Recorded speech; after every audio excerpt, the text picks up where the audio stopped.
A ring network is a type of network where information is carried from one computer onto the ring to go around, and all data goes in the one direction to another computer.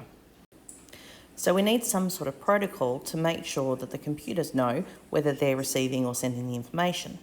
So that's where the token ring comes in. So what happens is, if you think about the token as a little basket, right? And the computer that's sending the information puts that information into the basket. That basket then goes around, and you can only send information if you have the basket. So the information goes around. This computer then checks to see whether that is for him or not. It's not, so he doesn't. Then it goes around again. This computer then checks. It's not for him. This computer checks. He goes, yep, this is for me. I'm going to pick up that information out of the token and keep it.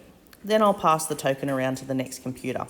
So basically, the token is like a little basket that comes around. You fill it with information and an address to where it goes, and then the computer checks to see whether that comes up or not.